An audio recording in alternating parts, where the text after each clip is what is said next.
Hi, I'm Jen Ong, the founder of Gen TV, a digital TV channel that produces talk shows to educate, empower, and inspire our viewers. You'll be watching some inspiring stories that will be starting soon. Please share this with your friends and families to inspire more people.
Founder of Gen TV, a digital TV channel that produces talk shows to educate, empower, and inspire our viewers. You'll be watching some inspiring stories that will be starting soon. Please share this with your friends and families to inspire more people. Stay tuned with us.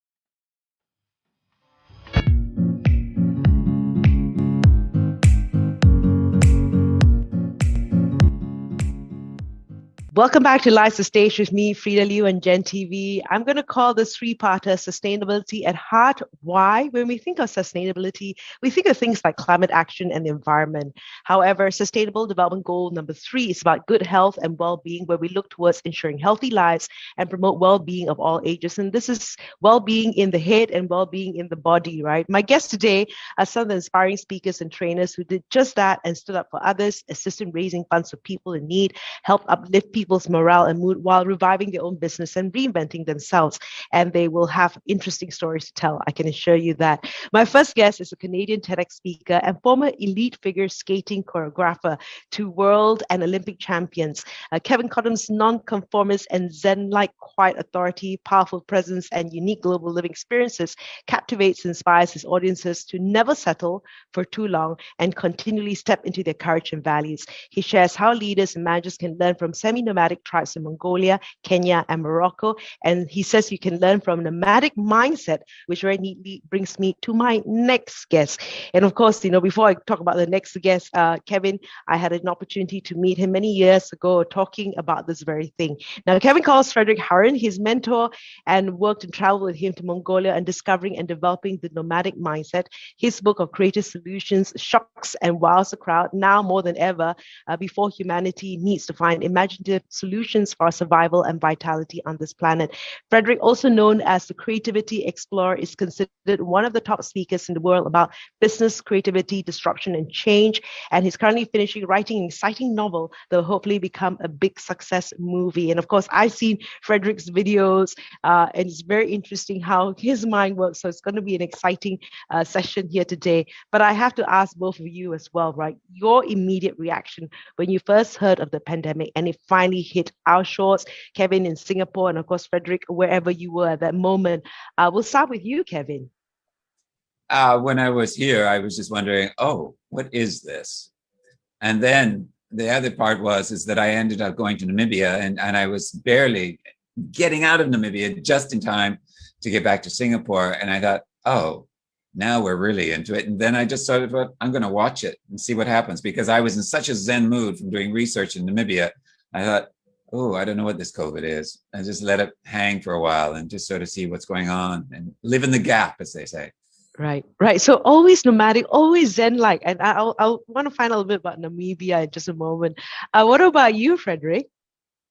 Well, yeah. So I was in Singapore, and the fascinating thing with being in Singapore when it comes to pandemic is that Singapore, we got it, one of the first countries outside China to get it and to react to it. And it was like living in a time machine, because you were talking to your friends in America or in Europe and saying, okay, this is going to happen. And they had no clue. And then 1 month later, like 1 month after Singapore was hoarding toilet paper, Europe and America was holding toilet paper. So everything happened like 1 month after.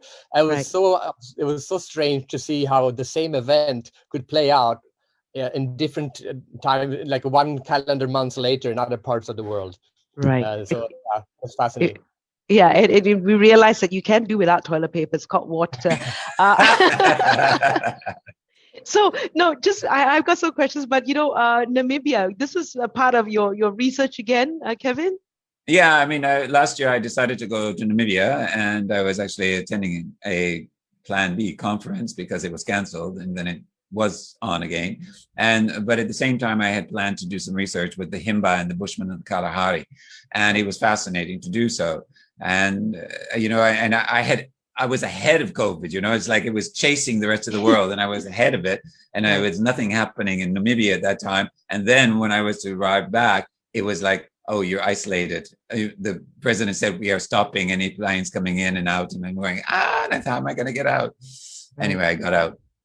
Okay, and you got out, right. So I've spoken to you many years ago, but tell me about this nomadic mindset. You learn from the tribes in Mongolia, Kenya, Morocco, and we always think, I have to be somewhere else to be a nomad. Yeah, I mean, I want to just share, the first thing is most people say to me, oh, I love traveling, so I must have a nomadic mindset. And I say, not necessarily. Right. And, a nomadic mindset is a much more holistic mindset, of which it is a freedom of flow. It's the movement of the mind. And I would say the mind, the 3 different minds of the mind, the head and the heart and the gut. And it's a freedom of flow, as I say, through all of those, is being able to freely flow, to see a variety of pastures and possibilities and opportunities in any sort of aspect. And so, in other words, not really getting crazed and chasing things, but just to watch stuff happen and let it reveal, and then to be able to move when you need to move. Right. And so that's really the nomadic mindset. And so it's not necessarily about travel. It certainly is part of it. However, it's not essentially the travel. Right. And it's so interesting, right? I think that mindset really came into effect because of the pandemic. Well, it's interesting. I mean, now we get into this piece with Fredrik, right? And so how this all sort of came about. And I will share with you that is that it really came about in 2017 when I first started to work with Fredrik, and I was looking for a subject to speak about. And I said, I'm a global nomad. And he says, what's this nomad? I'm interested in this nomad. What does it mean? And so he started to look it up on his phone. What does it mean? And whatever. And so we started discovering, and he said, this is a fantastic idea and thought. I've never really heard about this. And so anyway, he said, you need to go research. And I went, oh. And I remember the feeling inside of my just dropped. And so he said, you need to go and spend time with 3 nomadic cultures. And as well as, because it's a business book, it's a leadership book, is with executives. And so I did. And that's how the nomadic mindset came about. And he said, what's the name of the book? I said, it's the nomadic mindset. Okay. Fredrik, your work as a creativity explorer, and I've watched a number of your videos, but what has just, caught your attention so much about creativity and what it aims to resolve?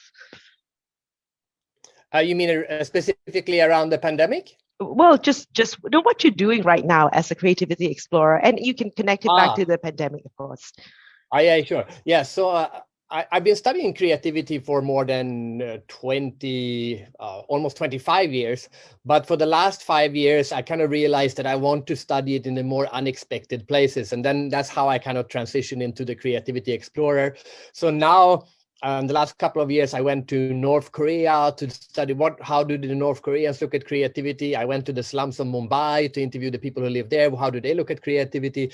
Or artists in Afghanistan. And like I still go to Silicon Valley and interview like heads of innovation and the traditional way of looking at innovation. But I also wanted to learn from the people we never talk to about innovation. How do they look at creativity? What can we learn from that culture or that people or whatever they are?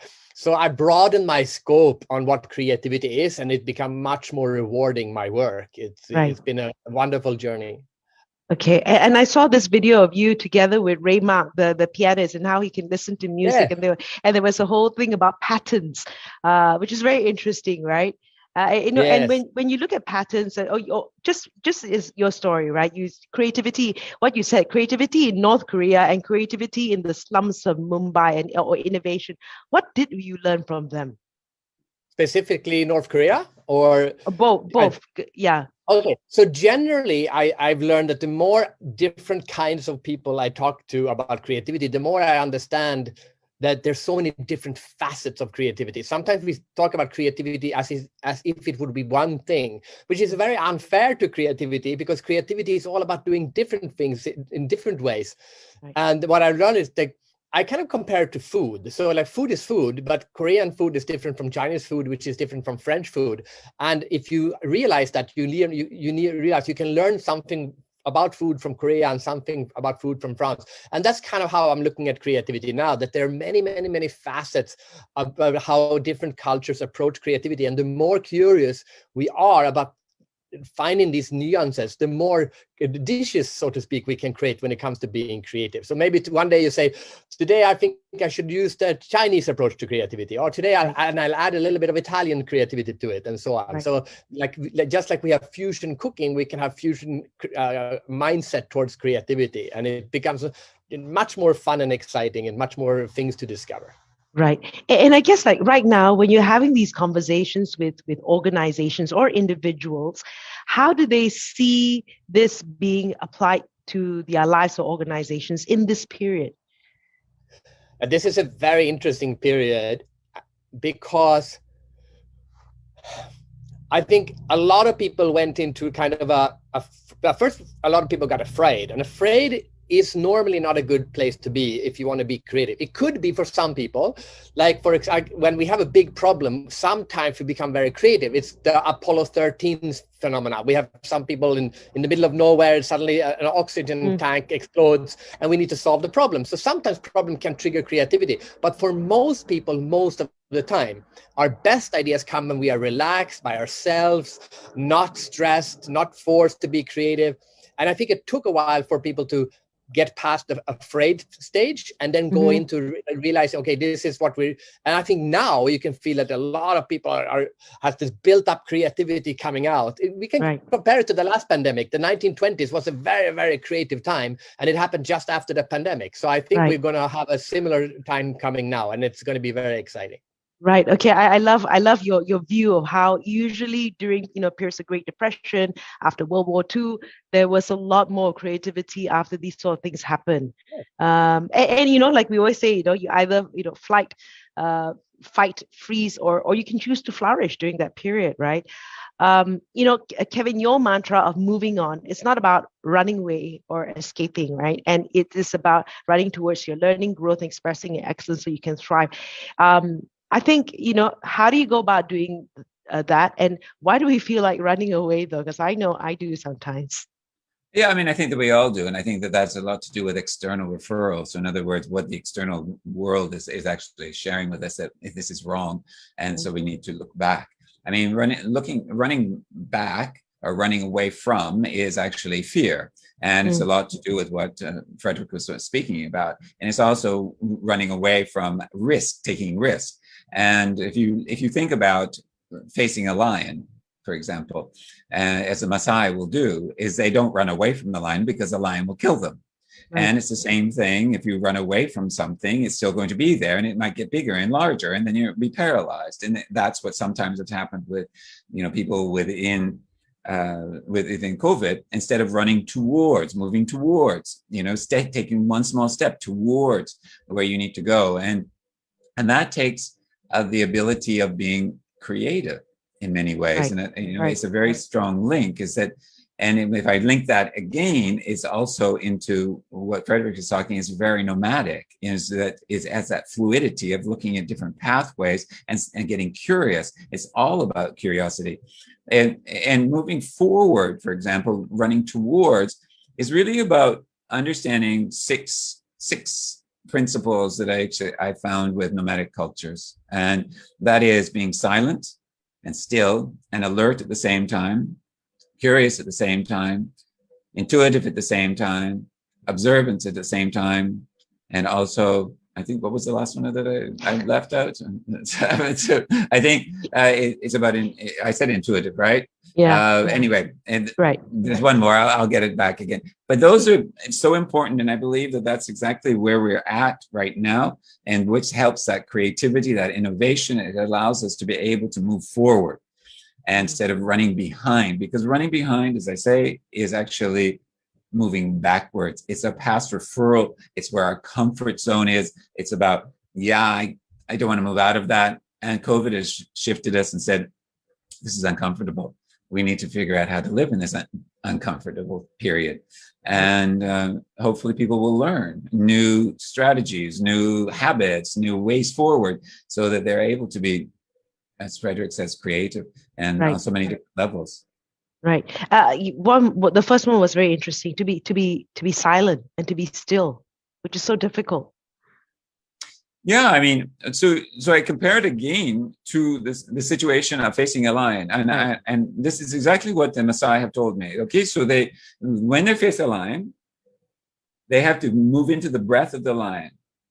They keep their eyes on the lion, so they're always 360 degrees observant. They're still. They have to be still, because if they make any sort of untowards move, the lion will move, because they're afraid.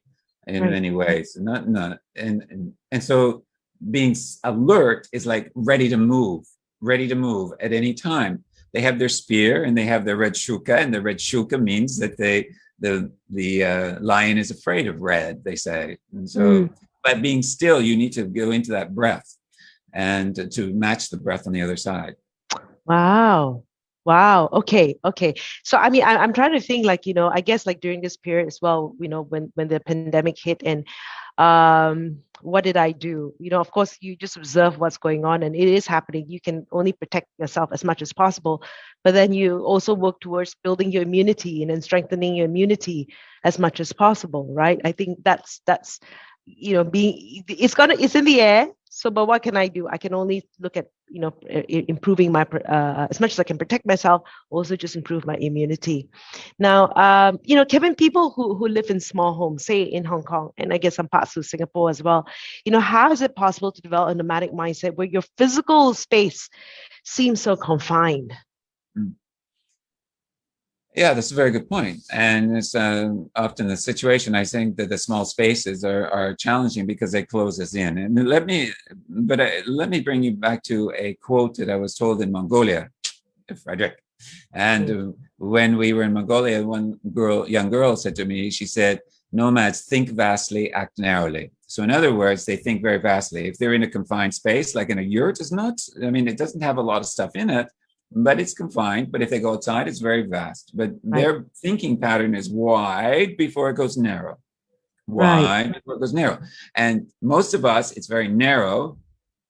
My coaching clients, they come in narrow, and you have to sort of pull them apart to get them to go wide. So living in smaller spaces, we need to have this wide vision. It's the mindset. But we also need to get out. And you need to go out into nature. You need to go out onto the streets. You need to go out into the parks. You need to discover. This will give us that extra breath. And it comes down to breathing a lot of it. We can all have small spaces, but we can still have a nomadic mindset by just moving around. Right. Okay. And expanding. Right. And okay. And I like that, right? Go. you're right. When we have a problem, we can only look at it this way. But and your goal would then to say that there are actually a lot more things out there if we don't just sort of focus on the small things as well. Fredrik, your conversations with companies right now, right? You've been talking about creativity, disruption, and change, and I think people finally paying more serious attention about that. What are organizations? What kind of conversations are you having with organizations now? Well, first of all, we have to understand that there's a huge difference. Some industries have been doing so well during the pandemic, and their problem is trying to keep up with all the orders. And then, of course, many organizations have been struggling very much, and all they want to do is just try to figure out a way to survive. And I think it's important to understand that we're still in the pandemic, and many countries and many companies are still suffering very, very badly from this. And it might seem like, oh, how can we talk about creativity when we have all these catastrophes going on? Right. But when I was actually, I'll bring up those girls I interviewed in the slums of Mumbai, because that's actually a very good example. The way they approached creativity was that they say, okay, fine, we're living in a very, very bad place, but we can't focus on the fact that it's bad. It is what it is. And then say, we need to accept where we are and then try to make the best out of that situation where we are. And I think that's the difference between creative people and not creative people. It's not that creative people are living in a perfect world. It's that they live in a world where they say, okay, I identify a problem. How can I solve the problem? And when we talk about Apollo 13, there's this famous saying that Houston, we have a problem. It's usually what right. people think they said.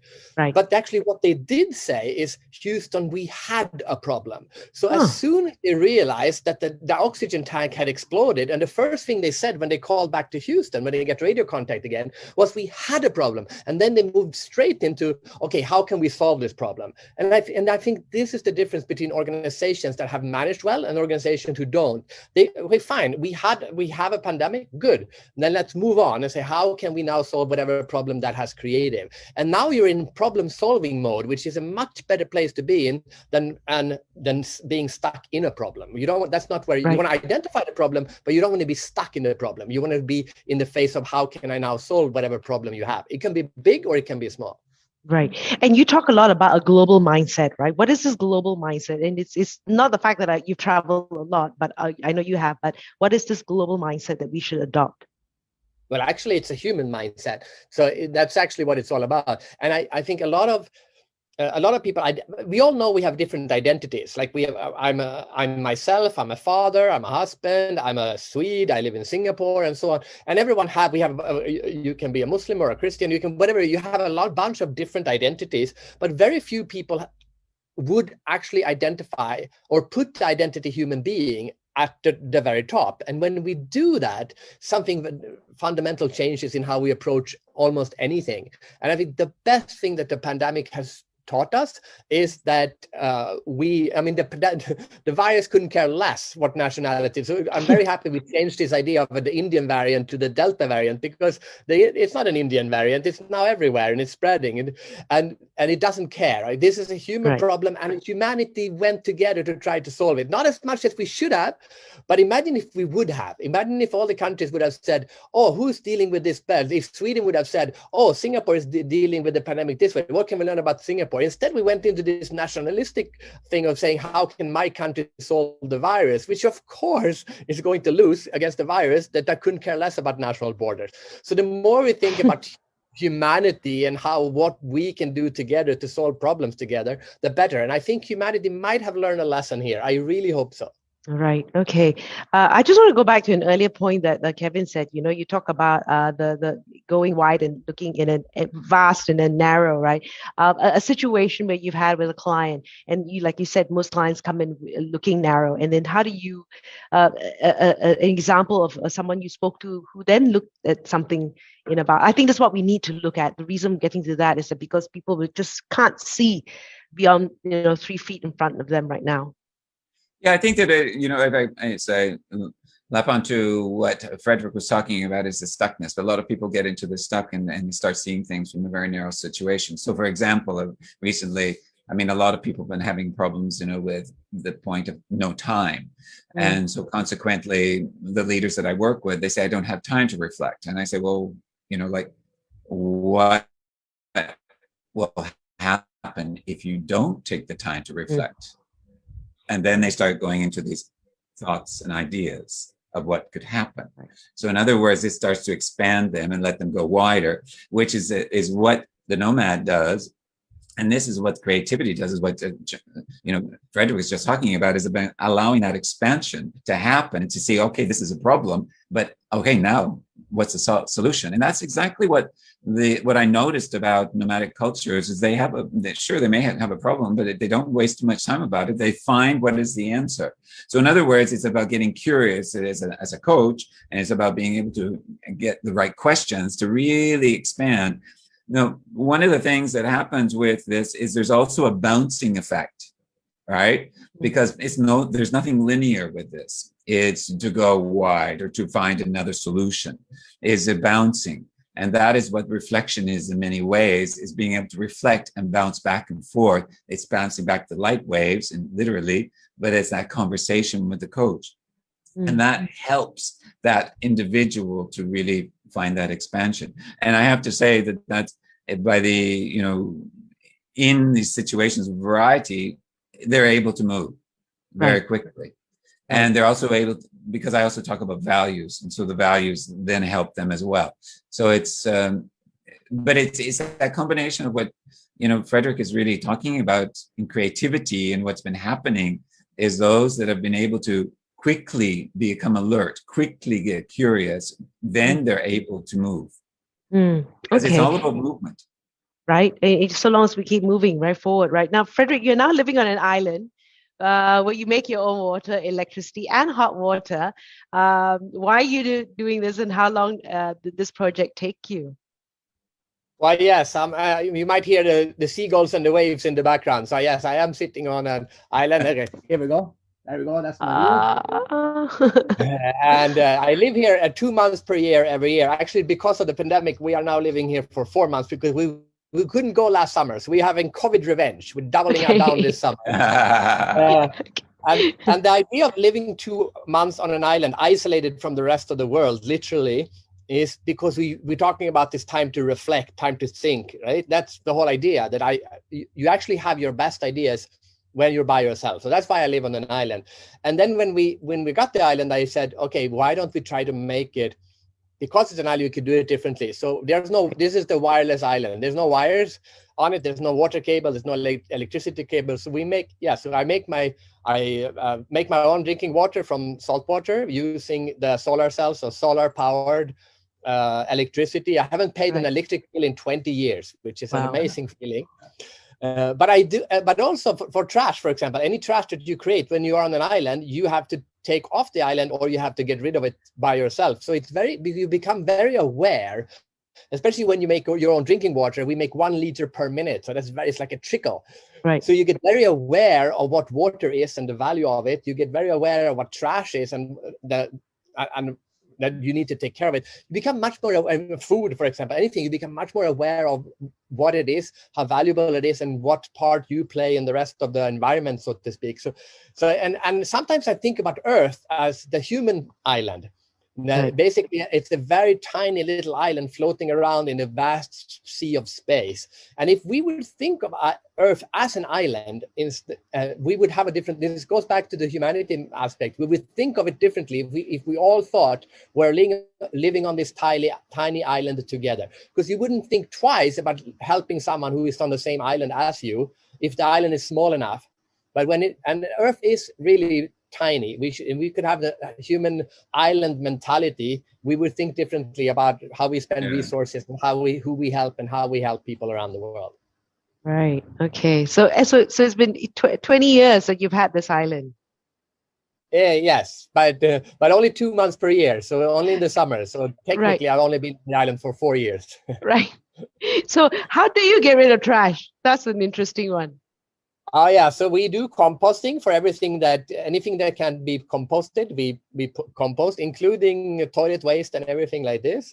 Right. So and we are also very conscious about what we buy. We grow some of our own food, not a lot, but some of it. And we're very conscious about what kind of what the package that the food comes in, to make sure we're not buying stuff with unnecessary packaging and so on. Right. It's so Because I interesting, know right? whatever I bring on the island in my small rowing boat, I also have to row away from the island, and I don't like the rowing too much. So. Okay, but so it's so interesting. Sometimes we can talk about it until we live it, then we realize the impact that we actually have, right? Or the impact that we make, positive or negative, right? Another question is, obviously a lot of us have been thrown out of our comfort zone. And as I was saying, do you fight, or freeze, right?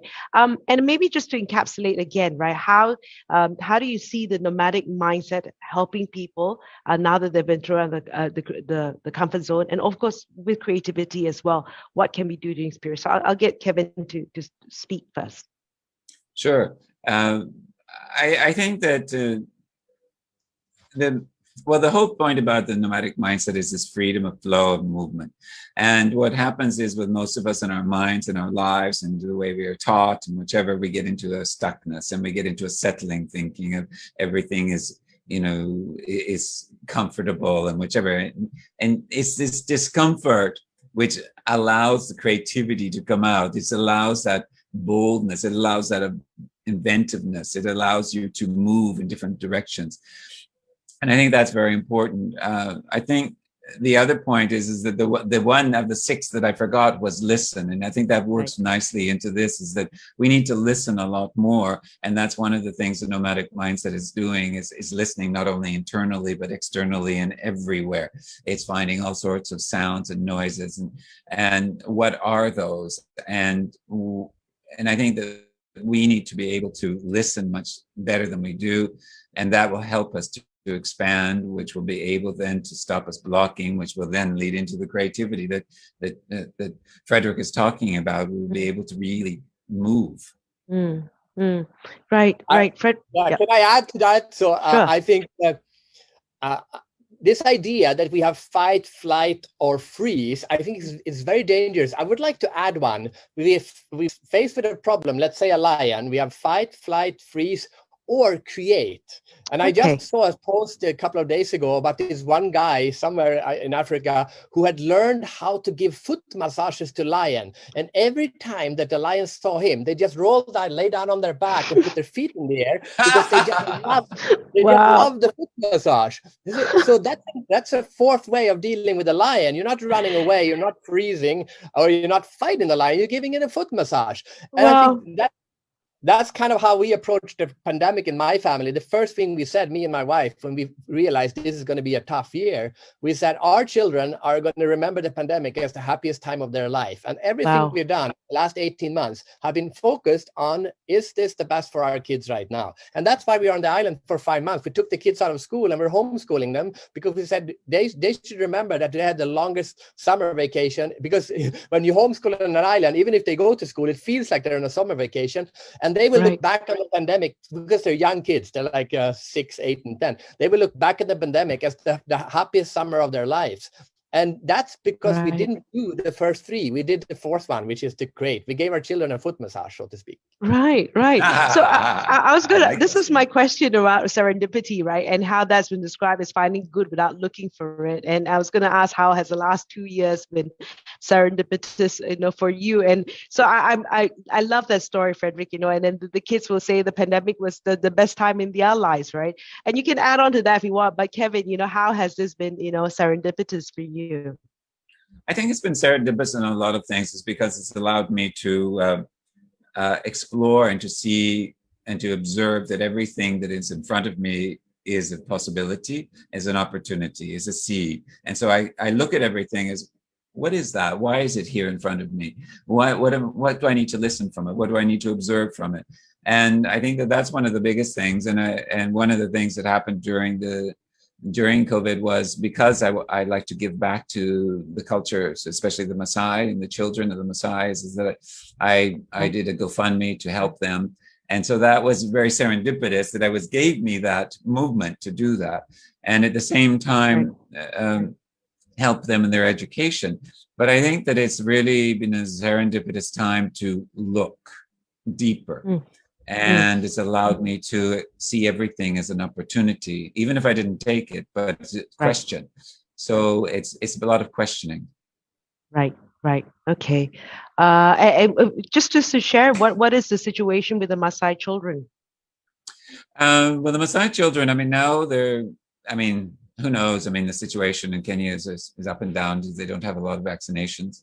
But the children often have problems with the education because they don't have enough money to go. Because I mean, Maasai people, the wealth is their cows. And if the cows can't get to market, then they don't have any money to survive. And so then if they don't have money to survive, then they have to find it somehow. And so I was able to do that, but I was grateful to give back. The children therefore they don't have enough money to send their children to school, so therefore they need to be sponsored. And so that is what I've also done with the people that have been very generous to me in helping me with my research. And so it's my way of giving back to them.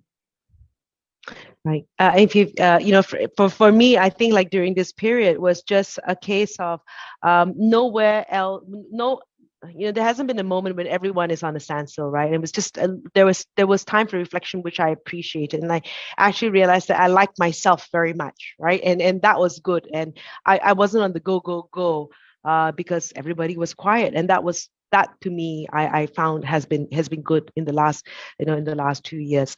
Final question: your word of advice for those who say, I can't see the light at the end of the tunnel. I mean, this must be some sort of conversation that you're having with people.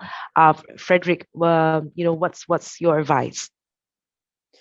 Yeah, and I totally get that. My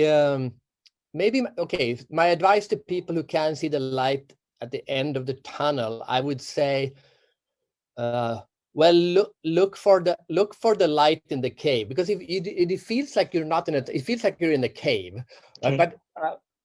Because I can be honest, I mean, my business for the last 10 years has been to travel around the world and do speeches, and that industry is one of the most hit in the world. It just didn't happen. And I could say, okay, so I could get all upset about, oh no, I don't get to travel around the world and speak anymore. Or I could say, oh, look at this, I'm going to get more time with my kids who are very young.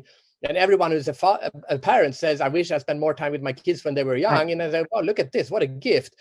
It's not positive thinking. I call it beautiful thinking. You look at how the world looks, regardless how dark it is, and you say, what beautiful thing can I find in this situation I'm in? And then you focus on this a little bit, because it creates something for you to cling on to. It's opposite from, it's not positive thinking. Positive thinking is like someone stabs you in the foot. They say, oh my God, someone stabbed me in the foot. How great. That's different. You're not supposed to paint it beautifully, but there's always something beautiful in the world. You look at the people who survived concentration camps. Right. The reason they did that, it was they were able to focus on something in that world that was beautiful, even if that was a bird singing outside the camp or whatever it is. Because humanity thrives on this. We need to cling on to the things that give us hope. That's what makes us human. Right. Okay. To look at, it's not about optimism, but it's about looking at the beautiful side of things. I like that. Right. Kevin? Yeah, it reminds me a little bit of when my mother was telling me stories of it being in World War II in London. And she said that when the sirens used to go, that they had to get everybody and the dogs and everyone down into the basements, into the town, and everybody. And they were there with all of their neighbors. And so they were all together. And she said it was so much fun. They had so much laughter, and because they needed to make a world of that self. They knew that this was just normal. But they knew that there was a light at the end of the tunnel. And this light at the end of the tunnel, as far as I'm concerned, is very similar to Fredrik, is that within darkness, there is light. And it's that light that we forget to reframe to look at. We're framing on the dark instead of reframing it to look on the light. And that is what is not necessarily just a positive, but it is all of what can be. And that is one of the things that I invite people to do, is to go nomadic. When I say go nomading, is in your mind or in your on your walks or your thoughts. Just allow yourself the freedom of thought, and just get rid of your phones and get rid of even having conversation with the friend that you're walking with, but just observe and go nomading with them. Just be with them. And all of these gives you light, because that is part of the world there's so much light in life. And I think that the press and everything wants us to look at the dark side, so many things. And so we need to reframe that. And that is the moving towards, that running towards is reframe instead of running away from. And so, yeah, go nomading, folks. And it's so interesting because I work for a media organization, and I am bombarded with negativity, right? This is the part of work, and I really have to consciously look for the positive and look for the beautiful. Thank you so much, gentlemen, for sharing your wisdom and spending your time with us. Kevin on Singapore Island, Fredrik on a Finnish island, and me on a fake island. Thank you so much for watching Live to Stage with me, Frida Liu and Gen TV, and this has been the Sustainability at Heart series. You can always catch past episodes of the show right here on Gen TV. Stay safe, everyone.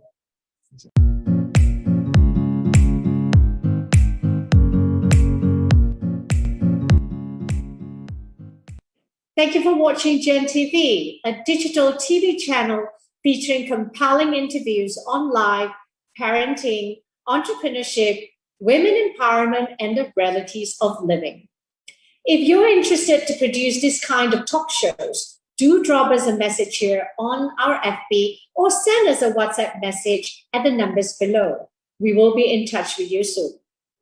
Follow us on Gen TV FB for more interesting and inspiring stories.